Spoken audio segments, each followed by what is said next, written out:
Hi people, Marino Raven back here again as always, and as usual. You can tell what time it is from the header in terms of what this video is going to be about. This is a straightforward and yet down to earth, or better said the other way around, down to earth and yet straightforward video. And this is simply for the average person, more or less, primarily for the average person, on how to spot mental illness. Now, before I begin, I need to say that it can be minor to major, obviously, and if it's major, as in it's really gone to the extremest of levels, then you're going to notice either way. You have to be an imbecile to not notice, honestly. But this is just from a general perspective, okay? If you see someone display like the majority of these traits, if you will, or the majority of if you see them display the majority of the points mentioned in terms of behavior that I'm going to touch upon in this video, then let's just say you know what time it is, okay? How to deal with it is a different issue altogether. It all depends on the situation. But these are just some basic guidelines on what to be on the lookout for, so to speak, or what to know what you need to spot, to know what you're seeing in order to confirm for yourself, yeah, okay, this person is not okay. Now, first up is erratic behavior. Okay, someone can behave erratically. Like I said, if a person only displays one or two of these, then it's not a big deal. But if they display the majority of the things that I'm going to mention in this video, then yeah, let's just say they're in trouble, so to speak, quote unquote trouble. In any case, first point is erratic behavior. Okay, if someone displays a mild form of erratic behavior, the person contradicts themselves. For example, they say A today and Z tomorrow and vice versa, and they keep jumping from A to Z and Z to A, then yeah, that's not good. Okay, listen, it's normal. Like, again, it's okay if you change your mind rapidly and whatnot, but not to such an extent that it's clearly noticeable, as in, hey, you said something mention worthy today, and yet a week after that you contradict yourself. So point one, mild erratic behavior, okay, especially in terms of opinions and statements made. Point two, absent-mindedness, not being aware of one's surroundings and whatnot in general, at least in general, not being aware of their surroundings. Not as in sensing inanimate objects and whatnot, but not being aware of, for example, a situation and what a situation is about or what it entails, you name it, okay? If it's a subtle situation, then that's different, okay? But in general, things that are clearly noticeable to quote-unquote everyone in the room, and yet this person doesn't notice it, that's also not good. So again, point one, erraticness. Point two, absent-mindedness. Point three, mental confusion or mental disorganization. If someone is mentally confused and mentally disorganized, then they're going to essentially not be able to have all their ducks in a row, or get all of their ducks in a row, in a matter of speaking.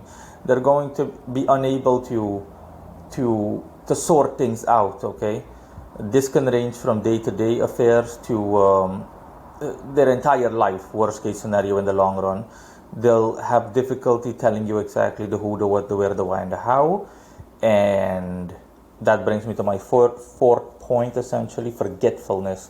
They're going to be tremendously forgetful in the sense that they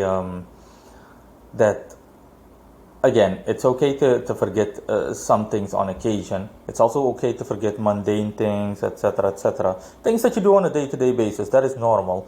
I mean, generally speaking, people don't remember how many times they went to the bathroom in a week, etc., because it's not important. Your mind automatically dismisses it as a mundane activity, something you've done a gazillion times before, over and over again, and you'll keep doing it a gazillion times. That's okay. Okay, you don't even have to remember what you had for dinner. Okay, it all depends. I, for example, don't, because I'm a busy guy. I would really have to delve deep into my mind to tell you what I had for dinner like a couple of days ago, because it doesn't matter to me. My mind automatically files it as in miscellaneous nonsense that you do on a day-to-day basis, and yet is required, of course, but you can safely take it for granted. But no. I'm talking about forgetting something moderately important that was told to you yesterday or the day before. An example is someone telling you that they're going to come by. Okay, you're friends with the mailman. The mailman tells you, "Hey, I'm gonna come by tomorrow, and we're going to go to the fair," for example.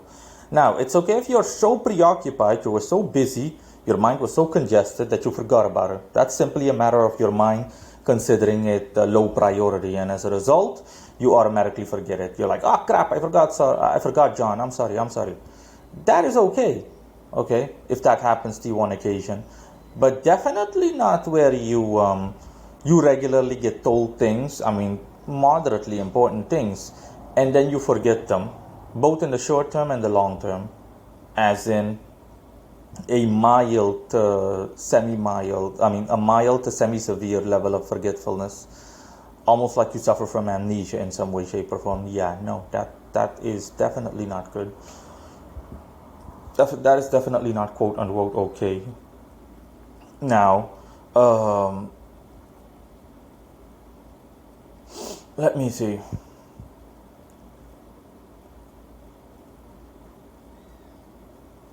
I'm sorry. I'm just briefly thinking. What were the other things again? Oh yeah, unstable emotions. Obviously, that speaks for itself. Someone that's emotionally unstable, that's not good in any way, shape, or form. If someone, for example, displays, this goes together with erraticness, displays erratic emotions, essentially, they laugh 1 second, they cry the other, as in yesterday they were depressed or they were definitely down in the dumps, unhappy, etc. And then today they're super happy, and there being no legitimate reason for it, then yeah, that's not good. Let's just say nothing has changed on a day-to-day basis. The person just goes about his or her daily life, and then the person behaves super happy, like the person won the lottery the following day, and yesterday or today it was again no noteworthy change, and yet the person is unhappy. The person is like depressed and whatnot. Listen, if the person can give you a clear-cut reason, or if it only happens like once every blue moon, then that's not a big deal. But definitely not if it happens on a regular basis, and most importantly, despite the fact that nothing happened in the person's life, there is no serious onset or change, as in just mundane. Okay, everything is just mundane. Yeah, then no. Then no. Then that's also bad news. That's also definitely bad news. Obviously, delusional speaks for itself. Not being able to see things clearly. The person having no to a very distorted perception of reality. But of course, you'll only notice if you have at least known the person for a short while, and you'll automatically see the way things go.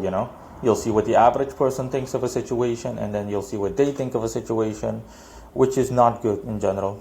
Which is not good. Which is not good, obviously. Not being able to see things clearly for whatever reason, the person not being in touch with reality, to put it that way. Moving on, the person making decisions based on emotions rather than rationale. Obviously also not good. Okay, you should make decisions based on rationale, as in make a decision based on the fact that 2 + 2 = 4, metaphorically speaking. But don't make a decision based on your emotions. Your emotions don't convey logic. Your emotions will tell you stupid crap to do, and if you keep doing that, if you use that as your moral compass, then you're going to get into trouble. So that's also not good. Although, bear in mind that this is a minor thing, because there are plenty of people in the world, okay, especially some women that I've seen that think with their heart rather than their head. And that is okay up to a certain extent, but definitely not if it is substantial, the likes of which I described, or if it's applicable to this subject matter as a whole, let alone in conjunction with at least a few of the other things that I've mentioned that convey mental illness. No, that's definitely not good. Now, again, moving on. Lacking common sense. Yeah, lacking common sense, definitely not good. We all know what common sense is, and or and or what the meaning is of common sense. Now, let me just check this out, because I really want to see what Google is going to give me as a general thingy definition. Common sense. Common sense is a good sense and sound judgment in practical matter. Let me check out more definitions. No. Now, Merriam-Webster says, the definition of common sense, a sound and prudent judgment based on a simple perception of the situation or facts. Yes. Yeah, that's a good way to put it. That's what common sense is. But you're noticing that the person, that he or she lacks common sense. Okay, in the sense of the person not reacting to a situation that would prompt a natural reaction, essentially. A reaction that let's just say every living creature would react to. Every creature you can think of, animals even, would react like that. Okay.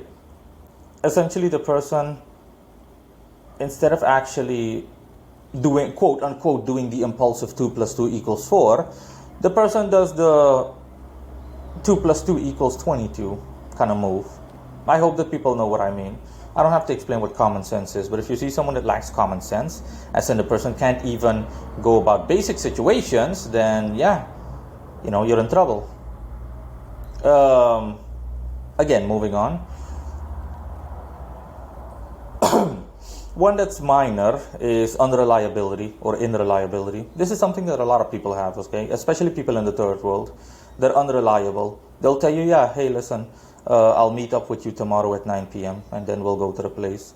And instead of 9 p.m., they show up at 9:30, 9:45, you name it. It is definitely not good, okay? Definitely not good. Especially if it's taken to the extremest of levels. Someone is completely unreliable 9 out of 10 times. As in, you cannot count on the person for anything minor, let alone something major.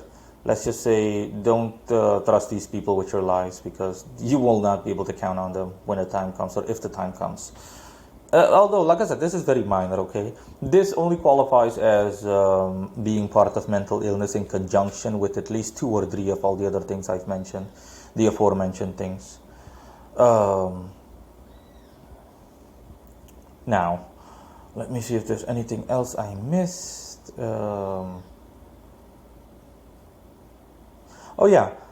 The person essentially experiencing breaks from reality. The person can't remember the majority of things that happened to him or her in relation to life and so on. And yeah, that's just straightforward, honestly. It goes together with, like I said, forgetfulness, honestly. But if someone outright blacks out on occasion, and you can tell that they black out, that their mind doesn't register, okay, the event essentially, and it happens a few times, then yeah, it's cause for alarm, so to speak. Let's see, what else was I going to mention?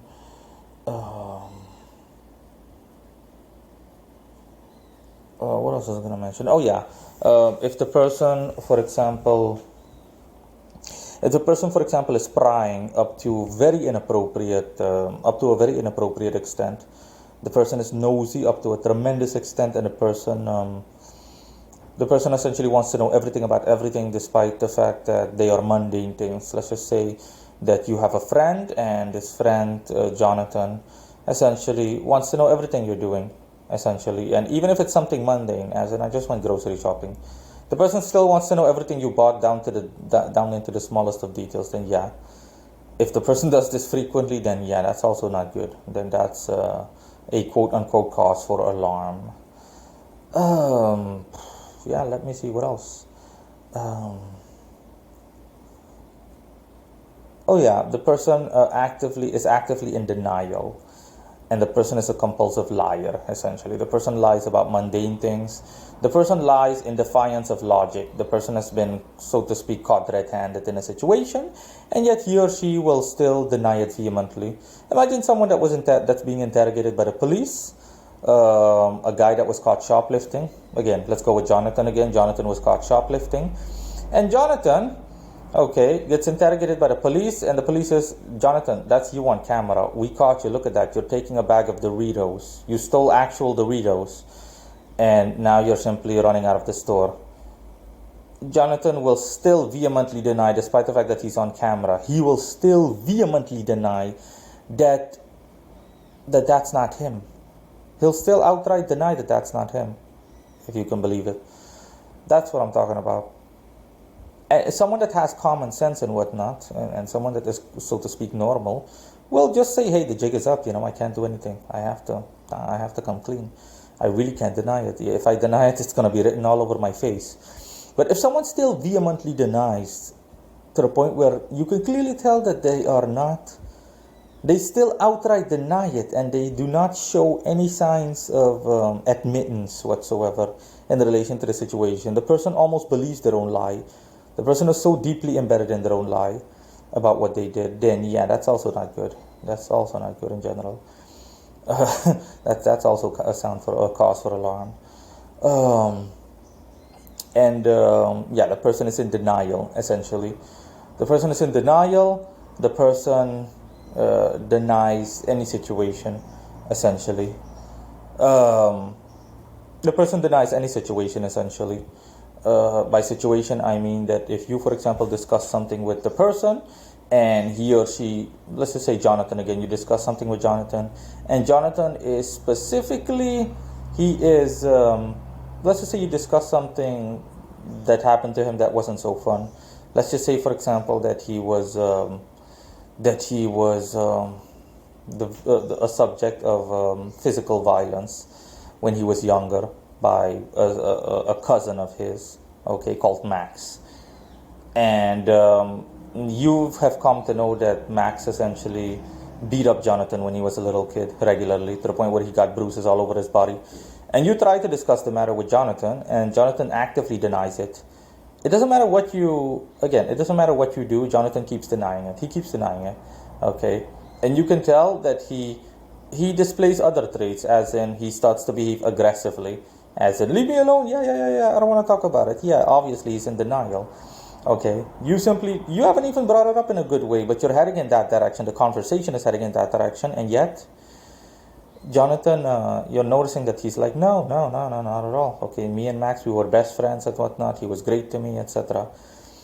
And yet, again, you notice that the more you press the issue, it's like pressing on a wound.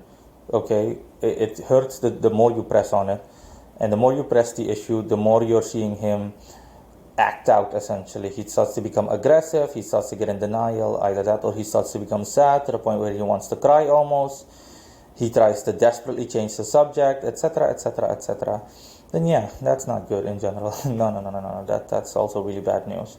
People that are mentally ill in general, the thing is that their mind, this is important to note, okay? People that are mentally ill in general, the thing is that their mind sugarcoats a horrible situation, and it essentially tells them, it downplays the situation, because their mind knows that part of their psyche, their astral body, their consciousness, it knows that they can't handle the harsh reality, because they do not have the mental strength or the capacity for it. So the mind automatically makes up a believable lie, and the person all too happily, so to speak, embraces that lie, because it's much better than having to face harsh reality, which hurts way too much for them, like sticking your hand in fire, that kind of pain, okay? And that's what Jonathan is doing in this metaphorical example. I can just keep giving multiple examples. Imagine a woman, Maxine, that has been raped, essentially. She was raped when she was raped by a group of men, and you have gotten to know it, essentially. You're Maxine's friend. You've come to know it, and you essentially try broaching the subject with her, albeit in a delicate manner. And you're noticing clearly that the more you press the issue, the more uncomfortable Maxine becomes.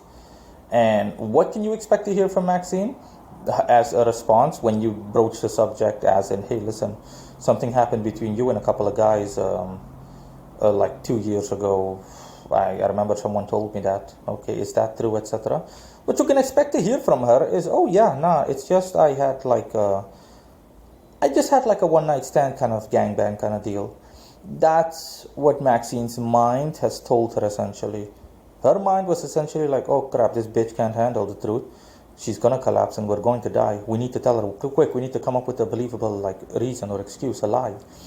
No, Maxine, it wasn't gang rape. Okay, you simply had like an exciting night and you wanted to try having sex with multiple men, and that's all that the evening was. Okay, it was like a gangbang, a one night stand / gangbang. Yeah, and Maxine will all too happily gobble that up. Okay, because she did under no condition wants to accept the fact that she was gang raped by a group of men. And that's what you can expect to hear from her. Oh yeah, no, I just had like a wild night. It's always something I wanted to try.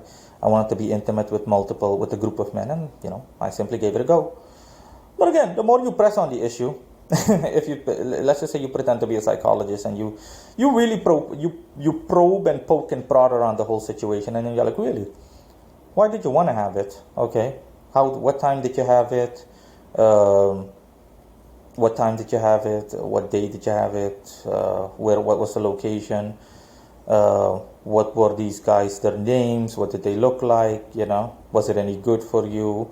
What kind of sexual acts were there specifically involved, if you don't mind me asking?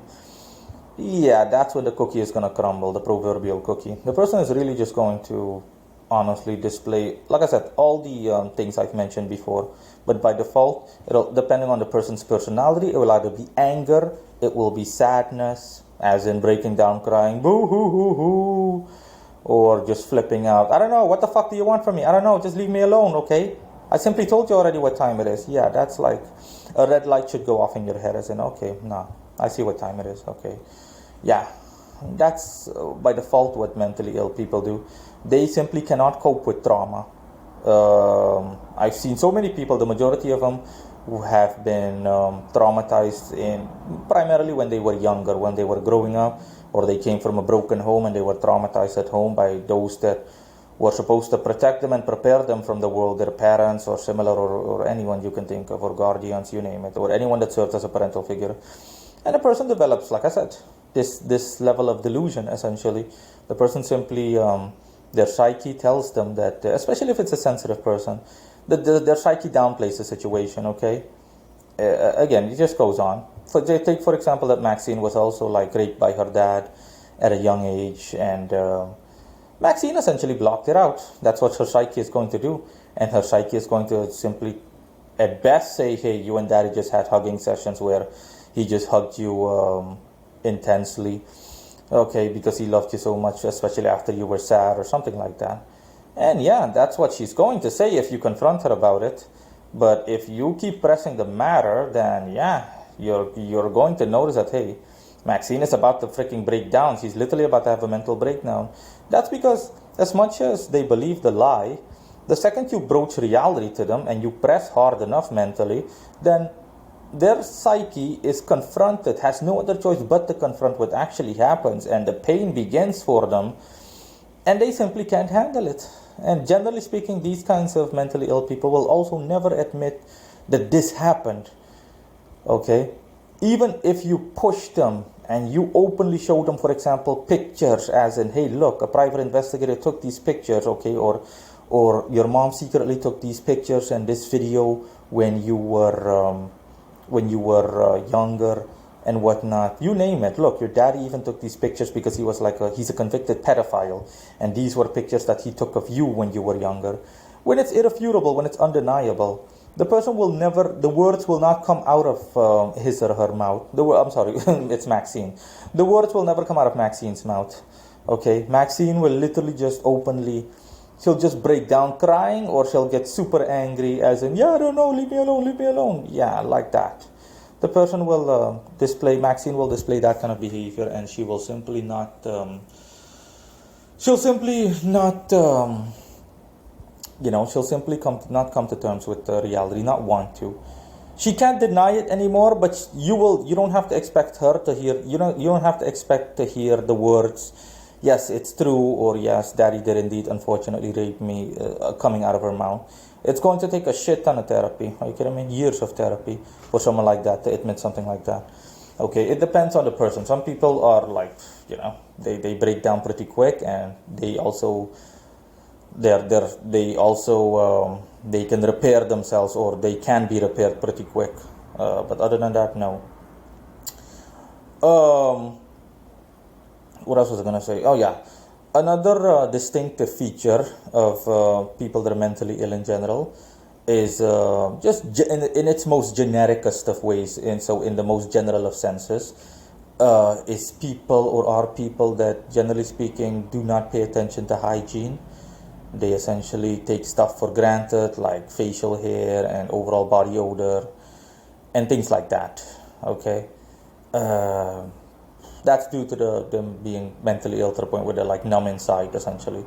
They're astrally numb, and there is no lust for life anymore. Yeah, and that brings me to, physical thingy number two. They seem to have a disinterest or no interest in anything, just straight up nihilism or nihilism.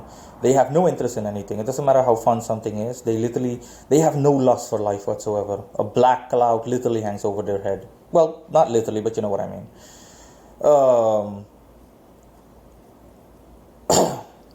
Let's see, what else? Oh yeah, another important thing. This brings me also to the subject of the saying, the eyes are the windows to the soul. That saying obviously is true, but literally it's the eyes are the windows to the astral body. When looking into someone's eyes, you can see their spirit, essentially. You can see their astral body. You can see their astral body as well as their personality, and generally speaking, their state of being. The same way that if you look at someone physically, you can immediately tell, whether they're either in good health in a general way or in bad health, plain and simple, or somewhere in between. And it's the same thing when looking into someone's eyes. People that are mentally ill in general, when looking into their eyes, you'll notice, or when looking at their eyes, you'll notice a distinct. Again, common sense will tell you that you're going to notice distinct features, if you will. Okay, you're going to notice distinct points. Mentally ill people in general, when looking into their eyes, you'll see, generally speaking, you'll see just abnormalcy. You'll see either a lot of pain, or you'll see a lot of anger. You will see feralness, essentially, almost. Feralness as in wildness. You'll notice that, generally speaking, their eyes, when looking at something or when looking at someone, they are not looking at you, okay? They are looking through you, essentially. So they're looking at you, their eyes and their gaze is fixed on you, but there is no connection there, okay? There is no, their mind doesn't register you standing in front of them, or even if it does, you can simply tell that they're not comprehending to the fullest of you being there in some way, shape, or form. Yeah, that's obviously bad news. You'll be able to tell by looking into their eyes that their mind is broken. Their mind is broken, and there is an excess of something there. An excess of fear, an excess of anger, an excess of sadness, an excess of... you name it, an excess of any negative emotion, honestly, or a compilation of negative emotions. You'll just be able to tell. The average person, as long as you've got common sense, you're a normal person, you'll be able to tell just when looking into someone's eyes, okay? Their eyes are glazed over, let's just put it that way. Their eyes aren't like conscious, okay? When looking at the average person, you're seeing that, hey, their eyes, when looking into their eyes, you're seeing a quote-unquote soul that actually registers you as a person, and that is in touch with reality, is in touch with what's happening around them and their very own existence. Whereas with someone that's mentally ill, you won't see that when looking into their eyes. You'll see, it's hard to describe, but you will not see good things in general. You'll see, like I said, you'll either see excessive primitiveness, or you'll see way too much hurt, way too much pain. You'll see absent-mindedness. You'll see excessive joy. It just goes on and on and on, okay? Like the gag where someone opens up their eyes really big and they go like, yay! Yeah, that's not normal. No, obviously not. No. And their eyes open huge and wide. No. Yeah, that's bad news, okay?